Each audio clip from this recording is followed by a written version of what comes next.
I think we're good to go. All right, a call to order Communications Advisory Commission meeting of April 5th. Approval of the agenda. The next item on the agenda. So moved. Can I get a second? Second.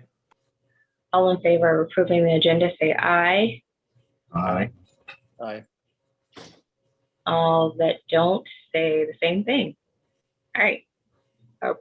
Agenda approved. All right. Approval of minutes. Can I get a motion for approval of minutes? Yep, motion.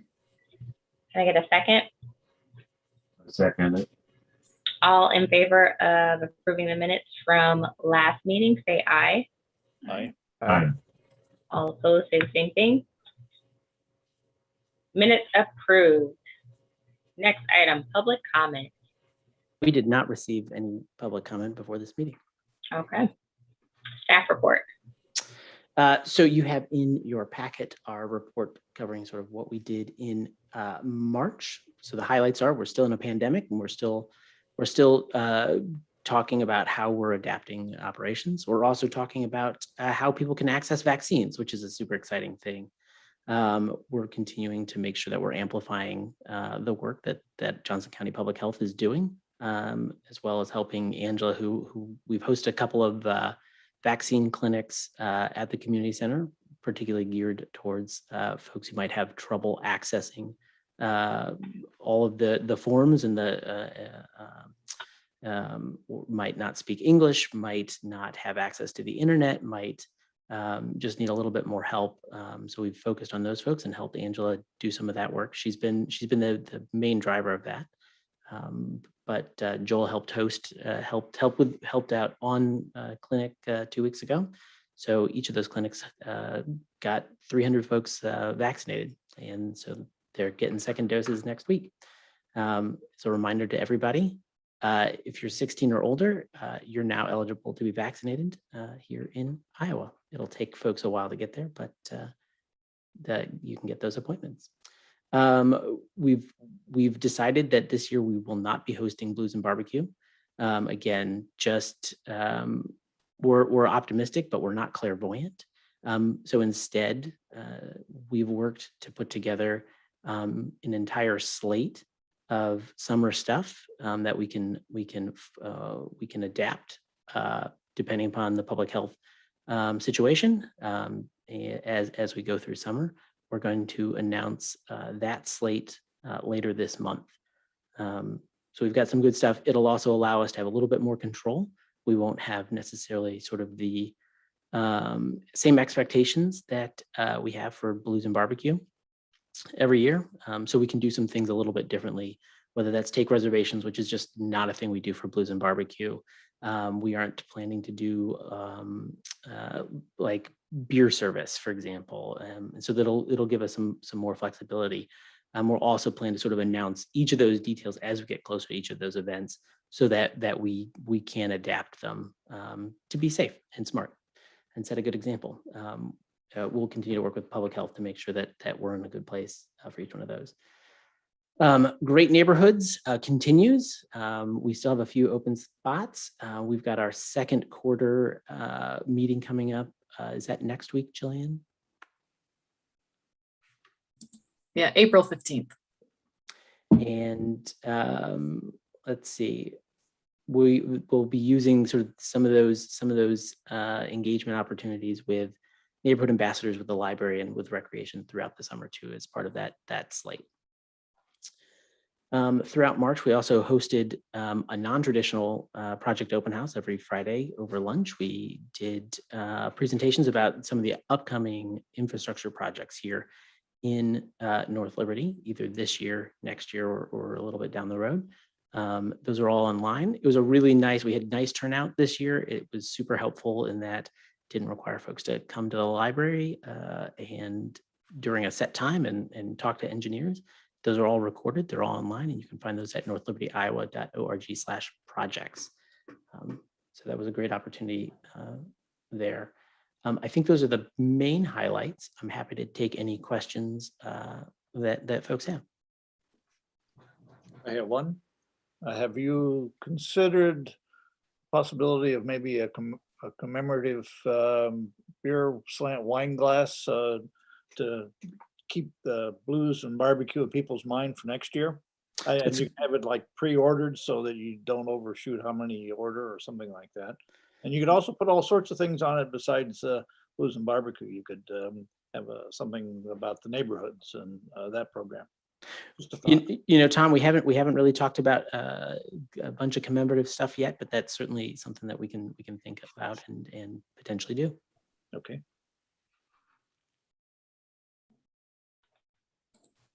Any other questions, comments regarding staff report?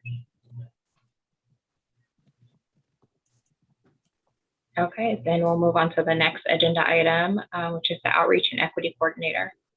Yeah, so this is something that I think this is a new position that we briefly touched on the last couple of months. This is something we asked for in the next fiscal year's budget, and we've been working on building a full job description. This is a position that's we've sort of worked through what should we call it and what will it be doing. And really what I'd like to do is the job description is in your packet. What I'd like to do is sort of talk you through it. And we'll be talking with the city council a little bit later this month, is my understanding, just a little bit more about what the job is and what it looks like. And what I'd like to come away with is your folks' endorsement of it. So the origin of sort of this role is we've talked about how our need to help the community center be it has increasing communications demands and outreach demands. North Liberty is a growing and diversifying community, and this is a role that would help us in both of those areas by offering somebody whose main role is to help make the community center the most inclusive building it can be. It's this community hub. It's a place where we want people to come and feel welcome and have lots of opportunities. So this role would offer would be focused on some of those targeted populations that we've talked about in this group: seniors, teens, folks who are non-native or non-English speakers, low-income families, and some of those other just harder to engage and hard to reach members of our community. We'd expect that they would also help sort of just coordinate sort of programming across the community center. We know that the library does a lot, the recreation center does a lot, and this is somebody who could help sort of pull those together to really amplify what both of those departments are doing. I think the other piece of this is really sort of helping all of these community center departments with equity initiatives. I think we can talk about how diversity and inclusion is everybody's job, but we also know that if we make it everybody's job, then it's really easy for it to not be everybody's job. And this is somebody who can help direct some of that, help offer guidance to make those things better. And help us sort of knock off some of that low-hanging fruit, as well as improve further.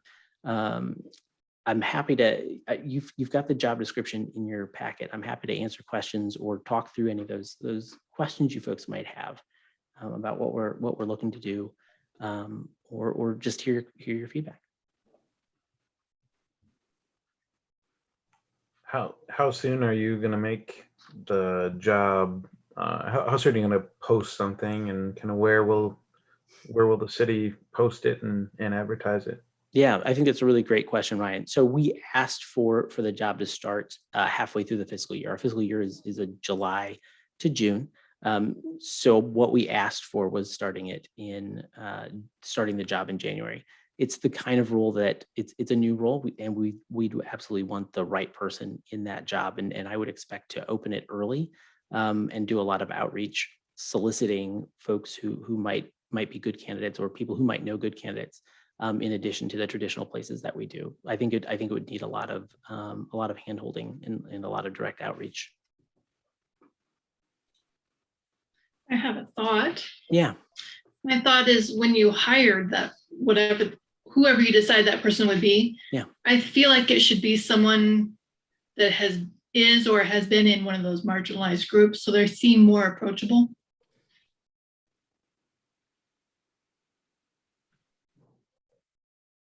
Thank you, Angel. I think again, we need to think deeply about making sure we have the right person in the job.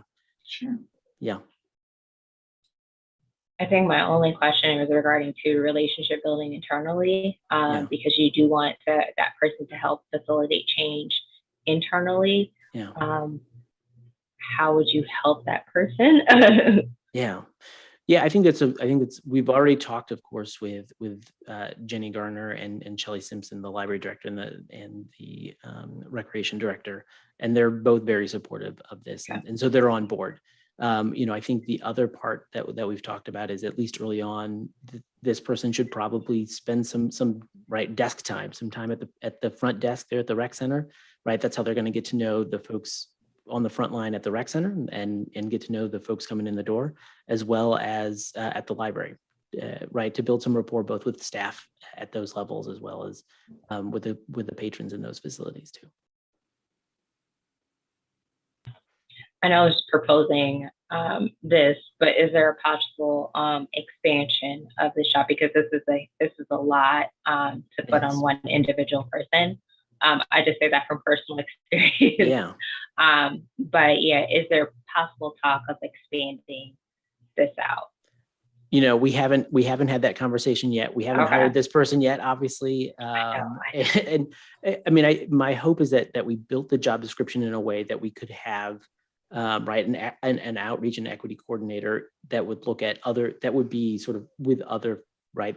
There could be one with public safety. There could be one that works in public works, that sort of thing. So it would be sort of modular in that way.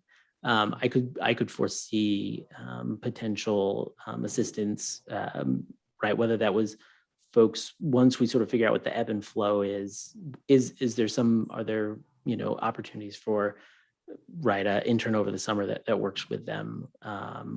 Is there a higher level sort of citywide diversity and equity position, or what that looks like? I think there's a lot of opportunities there too, but no, we have not had deep discussions about that. Hey, Nick, who would this person be accountable to? They would report to me. So they would fall, yeah.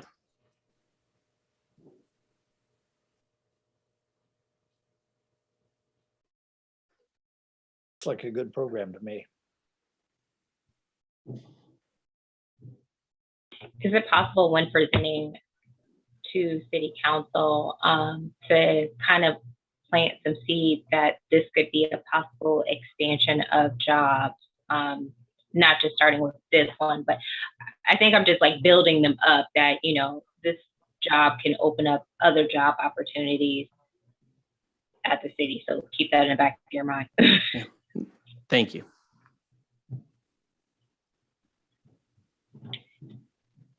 Any other discussion, questions, comments? How we all feel about giving a stamp of approval? I think it's a great idea. Yeah, I like it too. So do I. Yep, for sure. Do we have to put a vote to it? I think we've got consensus that that everybody seems unanimously to think it's a great idea. If anybody would like to submit a comment to me to take along to council, I'd be happy to do that as well, either individually or collectively. Once I know when exactly we'll be talking about this. How does everyone feel about doing a collective statement, or do you want to do individual statements of support? Comments of support. Mike, how do you feel? I don't see any problem with this committee saying that we think it's a great program and support it. I make that motion if you'd like that. Okay. I'm in full agreement. Yeah, I would second. All right. This is throw me a monkey wrench. I don't know what to do with this one. All in favor of that statement, say aye. Aye. Aye. Aye. All opposed, say the same thing. All right, approved. Thank you. Okay, next item, the Great Neighborhood Grant. Great. I'll set this up and then I'll turn it over to Jillian, who did the heavy lifting on this. Essentially, we talked about wanting to have our neighborhood ambassadors do engagement in their neighborhoods, but we also want to help give them the means to do that. So this is sort of a pilot. We have some funding in our budget that we're planning to put towards this. This isn't a new, we didn't ask for new money for this. And so I'll let her step you through sort of through how we're thinking it'll operate. And you folks can, of course, ask any questions you have. Right. As Nick mentioned, this is our pilot program of this grant initiative. This is something that we thought of as something we'd like to have during the Neighborhood Ambassador program when we were developing it out and started recruiting folks for the role. And it has been definitely, that thought has been echoed by the ambassadors themselves who have shared interest in having support or some funding to dip into to make that possible for all of their neighborhoods. So it kind of just put it more as a priority on the early end of all the different ideas we have for the neighborhood ambassadors. We plan to share this with them, hopefully after your feedback at our Q2 meeting next week. But the thought process was to provide funding, although minimal at the beginning here, for either neighborhood focused events, programs, or improvement projects. So I think I have some examples at the bottom of page 1. We're talking block parties, a neighborhood garden, an art project, ice cream social, a movie night, installing a free little library or a pantry. We're not talking about craft fairs or religious events or fundraisers or anything of that sort. We're looking for something that's going to be neighborhood focused. And we're offering during this first year up to $250 per neighborhood. Now that totals over $8,000 if you talk about all the neighborhoods taking advantage of this. So because we did not ask for new money for this program, you could see why we've limited it as we have for now. We will, always reevaluate if a neighborhood's able to dip in another time based on how the funding's going as we go through it. But we hope to offer them the option to just do a really simple application. We don't want to overcomplicate this for them. We want to just ask simple questions like, I think I put in here, at the bottom, application questions will include, what are you thinking about? What's a brief description? And is this going to cover all the costs? Like if it's an ice cream social, are all the costs covered because it's as simple as that? Or are you doing a block party and this is a bounce house or something cost that you wouldn't have done otherwise? We are going to ask about how many neighbors they'd hope to reach or would be impacted by it. Of course, we'd want them to make it open and available to all of the neighbors in their boundary area that we've indicated at least. We do point out, and we have from the beginning of conversations with ambassadors, that we want programming that they encourage or coordinate to be free for their attendees. So how is this going to help make that possible? We'll definitely look at things on a case-by-case basis, but there are ways for ambassadors to maybe collect some free will donations from their neighborhoods towards something, but not to make any kind of fees as any barrier to participate in any of the things they coordinate. You can see the list of eligible and ineligible expenses. This will probably change as we go through the first round of applications, as we kind of learn what are they thinking about. And this is really just our thought process right now. And speaking of the approval process, this would be a rolling program. So we anticipate, opening it up as soon as we possibly can so that we can get them to take some advantage of that yet this summer. But we will just approve things as they come in. We would like your blessing on this criteria, knowing that we might have to bring just some adjustments to you of how we're maybe adjusting this criteria as we learn. But for the purposes of being able to respond to them quickly, we would like just your insight on anything you think we might be missing as to how this program would roll out, so that we as a staff can make some quick turnaround decisions for the ambassadors. If they are approved for funding, that could be one application up to 250, or there could be 2 different applications they put in for 2 different things that are 100, 150.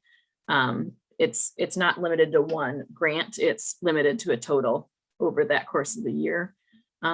We look at that as being, as far as funding, could be paid directly by the city. For instance, if someone is renting a bounce house from Big Ten Rental, the city could pay that directly, or they could, for instance, pay a vendor and get reimbursement. However, we'd prefer to be invoicing and just have the money go straight to the vendors that they are using. Let's see, what have I missed here? We are going to encourage ambassadors that if they'd like to do a multi-neighborhood event, they can. There are certainly some neighborhoods that maybe would make sense. I think of Quail Ridge Park and Quail Ridge and Quail Creek. They're all very close to Quail Ridge Park. So those 3 neighborhoods might combine efforts and do something at the park. They might do something on their own. But I am hoping that we see a mixture of kind of events that you might kind of think of like a block party, but also just neighborhood improvement projects that those that are interested in the neighborhood, everyone could be invited to participate, but knowing that a small group is probably going to actually set up the Little Free Library or whatever it may be. There's always opportunity, if this is taken advantage of, that we would maybe ask for additional funding in the future if we see that it helps with bringing neighborhoods together. And maybe that ends up even being 2 different types of piles as far as improvement projects and events or programs. So I definitely looked at some other towns and what might have similar kind of programs, and kind of, absorbed all that and put together what I thought would work for this year and for a pilot program. So at this time, I'm happy to turn it over to any questions and get any feedback from you all of what we might be missing or what isn't clear, so that we would be able to move forward with making decisions based on this document. This is very thought out, like very thorough, because the questions that I had have been answered with me reading this. I love that you say you can have it reimbursed, but also that the city could pay for that, because I see that as a possible barrier if individuals may not be able to have the income to pay for the stuff, so and be reimbursed for it. I think the only thing I have is that the application questions, if you could show like a sample filled out, that would be a lot of help, so people know, like, okay, this is how it should look. The special events guide application, that is very lengthy. So maybe, I don't know. That's all I can say, is that is very lengthy, and that could be lost on some individuals. Yeah, and I think what we've done before, so that's an application that comes out of City Hall, and we've certainly, I think, would offer assistance in completing that application. We've certainly done that for others, because it is a lengthy one that covers a lot of things, including, and it's gotten longer. So it does include things like emergency weather plans and things like that. But yes, I think that's something that we've certainly offered to help with before, and I think would be included as part of this. Okay. Yeah, I would imagine us responding to the grant request along with, and this is what you, depending on if it would be needed, because not everything they do would necessarily need a special event permit, but if we knew based on their description it was going to, we can get ahead of trying to talk them through that process, or highlight certain areas in it that they should just make sure are completed. I'd have to echo that. I think it's a really well thought out and written document too. Good job. One other question: are you going to require a consensus for an application for some of the neighborhoods that have 2 or 3 ambassadors? Will they have to get together? Because this kind of being a lower dollar amount, I didn't know. Is it first come, first serve, or would they be required to get together? That's a great question. Not one that we have talked about internally related to the grant application. However, I I do imagine in the form, it's saying something like, you know, what the ambassador contact name is that's putting this in, and maybe a checkbox of you know, the other ambassadors are on board with this. Based on, one of the reasons I think that hasn't come up in my mind so far is based on the ambassadors that we do have in place that have multiple per neighborhood.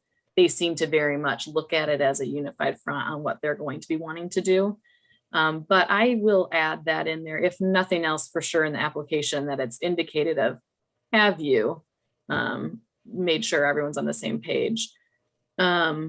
Also, just to highlight that right now, because it is a pilot program, we'll be limiting this and really only promoting it to the neighborhood ambassadors. But we don't want community engagement within the neighborhood to only be limited by the leadership of a neighborhood ambassador in the future. So that's something that we'll learn from in this first year and may be able to open to a larger audience. But at that point, we would want to make sure that there is a checkbox that the neighborhood ambassador is aware, or you've included them in your idea, just so that, you know, the neighborhood ambassador can be kept in the loop from us, if nothing else, of what all is being coordinated within their neighborhoods. Yeah, I So- think that's a good idea for sure to keep it with the neighborhood ambassador, because obviously they're stepping into that role, you know, and we want them to have the confidence that, not that they're in charge of it, but that things do filter through them. So I think Yeah. that's definitely a good play. The one The- exception we, go ahead, Jillian, I'm sorry. I was just going to say probably what you were going to say is those few neighborhoods that do not have a neighborhood ambassador, we don't want them to fall even further behind in neighborhood connectedness and engagement by creating this program and then not having them be aware of it. So we do have targeted messaging we can do on Nextdoor per neighborhood. So that's one thing I would do. I've been targeting those neighborhoods on Nextdoor for having someone step up as an ambassador and haven't gotten any leads yet. I have gotten some feedback from folks that maybe would have been interested, but it wasn't fit for one reason or another. But I will definitely bring this to their attention so that a resident within a neighborhood that does not have an ambassador hears about it, could apply anyway, and that we could still help them through that process without taking on those additional ambassador responsibilities. And we'll just have to, you know, really pay attention to this when we do get, you know, kind of outreach from residents. Oh, have you ever thought of putting together an event like this? So we'll encourage them to either reach out to the neighborhood ambassador at this point, this grant program or not. But if they're in a neighborhood that does not have one, you know, this would be one of those things they could look into. What about, thought came to mind, what about public liability? Does this put the ambassador at any kind of liability risk for slip and fall, or someone gets hurt on their property? You know, Mike, I think we would expect most of these things to take place on public property anyway. And I think I don't think that there's a too large of a concern. We all know that folks can sue folks over anything. But I'm not particularly concerned, and we would certainly work with folks to make sure that they're apprised of and doing things safely too.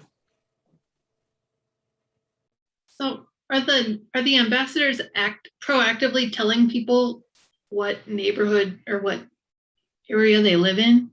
Because if they live right on the border, they might not know which one is theirs. I personally have not seen an ambassador in my neighborhood or heard of one. I don't know who Yeah. mine is. Do you know what neighborhood you're in based on our map? Okay, well, I can, I think we have actually, well, I can just look at your address real quick because I think we have them on our website, but I could certainly tell you if we have one for you. So to answer your question though, ambassadors right now are working on setting up, I can't do two things at once there, are working on communicating via Nextdoor, or if they had an established Facebook group already for the neighborhood, or they may be starting one. As vaccines are rolling out and as the weather is improved, I know I've heard from many ambassadors that they would intend to go knock doors of their neighbors. The ambassadors do know the boundaries of which they are representing. So, you know, it will take time for everyone to, you know, meet each other. We are planning on that summer slate of events that Nick referred to. that we're doing, since we're not doing blues, potentially a meet your neighbor type of coordinated event across the city that sets some designated areas for the ambassadors to promote to their neighbors to go to a certain place. They did ask for that in our Q1 meeting, so we're exploring the opportunities of that. We are also looking at ordering some materials to indicate where they live.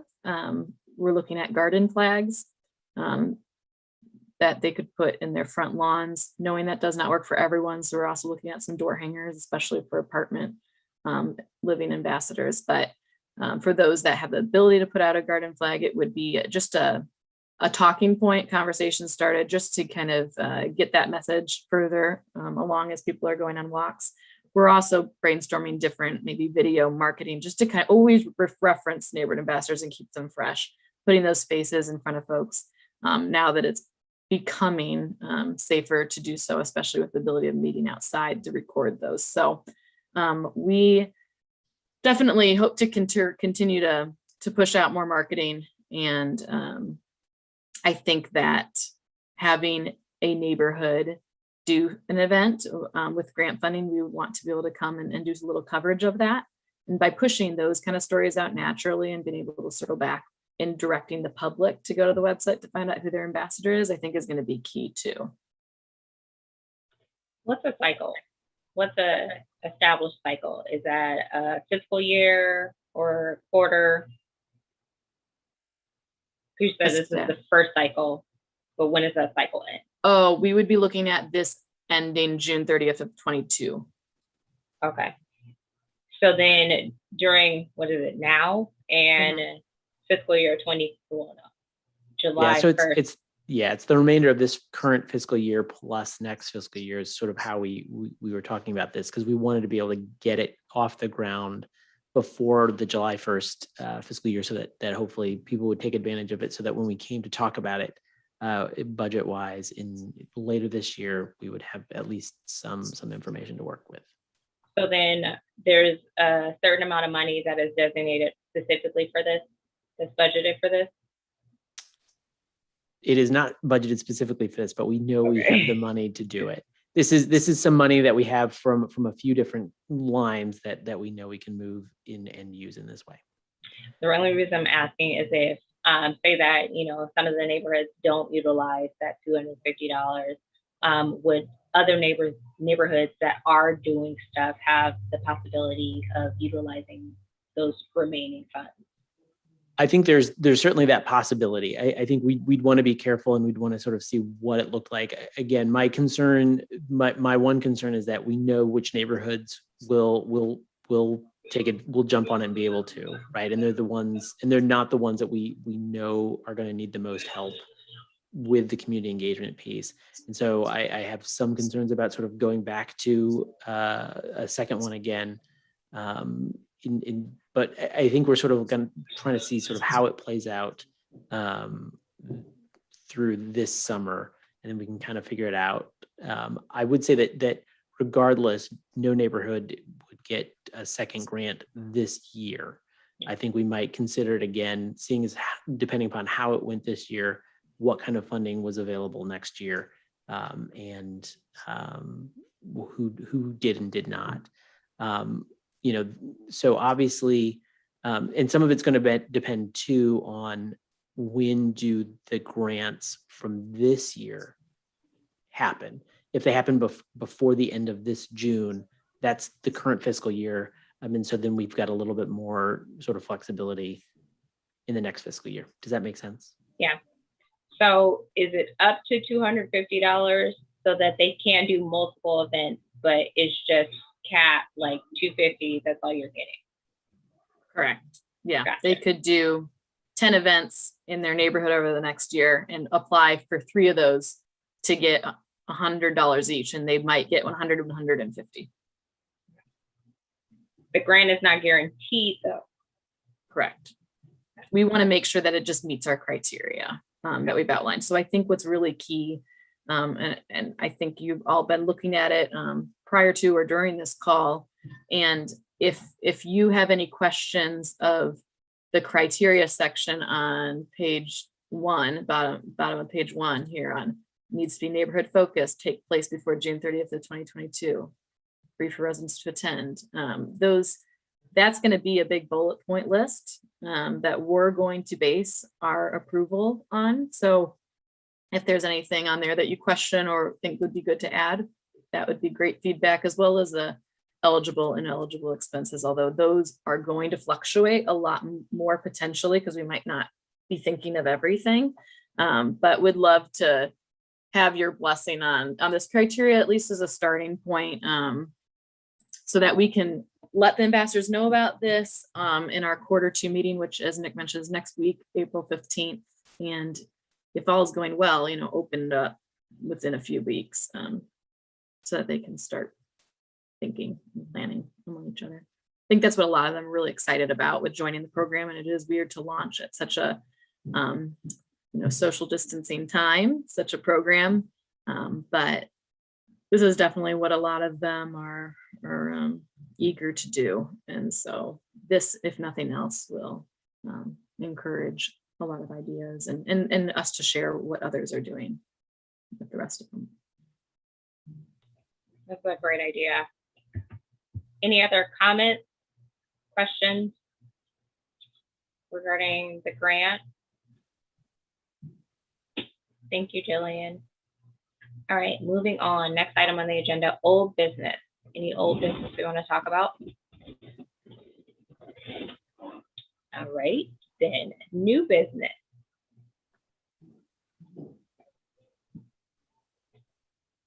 Closing out.